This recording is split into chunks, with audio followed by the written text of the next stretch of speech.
Hello and welcome to the Irish Aesthete. Today I want to begin telling you about a keen letter writer in late 18th century Ireland. Thanks to her extensive correspondence, we know a great deal more than would otherwise be the case about life in country houses here during that period. The writer in question was called Lady Caroline Stuart, and she was born in 1750, the fourth daughter of John Stuart, 3rd Earl of Bute, and his wife, Mary Montague.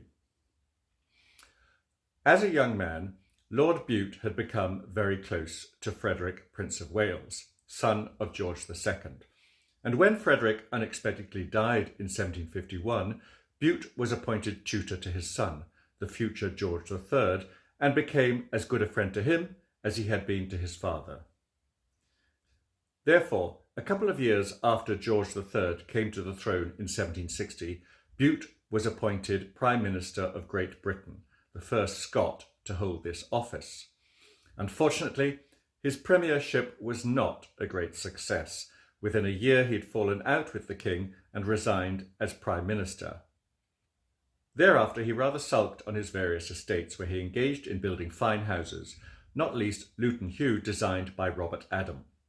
When Dr. Johnson, who after all was not a man easily pleased, visited Luton Hugh in 1781, he commented, "This is one of the places I do not regret coming to see. In the house, magnificence is not sacrificed to convenience, nor convenience to magnificent." Much before then, in 1735, Lord Bute had eloped with Mary Montague, seen here in old age. The couple had had to run away because of the disapproval of her parents. I must say I always find this a bit rich of them, since Mary's mother had also married against the wishes of her own parents.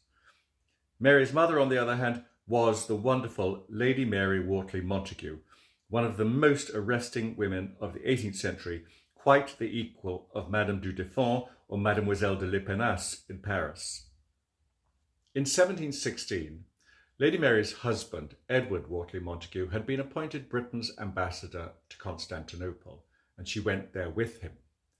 While in Constantinople, she wrote her famous series of Turkish letters, which give us a very vivid life in that part of the world during the period in question. As a result of her sojourn in Constantinople, Lady Mary also became an ardent advocate of smallpox inoculation after witnessing its success in the Ottoman Empire. Here she's painted in Turkish garb, for which she also became famous. So, as I've mentioned, it was one of her daughters, Mary, who in due course married the Earl of Bute, and with him had no less than 11 children of her own, one of whom was Lady Caroline Stuart. Here Caroline can be seen with two of her sisters in a painting by Zoffany.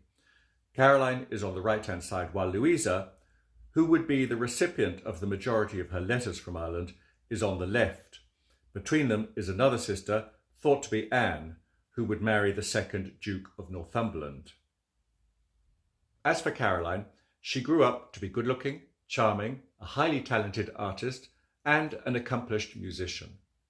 Inevitably, the ubiquitous Mrs. Delaney knew her and her family well, and around the time of Caroline's marriage, she wrote that Caroline was a genius in painting and music and has made great progress in both. She is extremely good-humoured and sensible, but is one in whom many pleasing accomplishments are a little hurt by an awkward habit. She has no affectation but a trick of a laugh at whatever is said or that she says herself. In January 1778, Caroline married John Dawson, whose father, William Dawson, had been created Viscount Carlow 2 years before. John Dawson would in turn be made the first Earl of Portarlington in 1785. Incidentally, like his wife, the future Lord Portarlington was also a talented artist. He provided the source material for a number of Paul Sandby's Irish landscape views, such as this one of Dromanna in County Waterford, which we will be visiting in due course. And indeed, he would prove to be the great patron of architect James Gandon, who would eventually design a new house for the Portarlingtons, Emo Court in County Laois. And in the next episode, I'll tell you something about the couple's life here in Ireland and about how Caroline started to write letters to her sister Louisa about various friends and neighbours. I look forward to seeing you then. Thank you so much for watching The Irish Aesthete. Goodbye.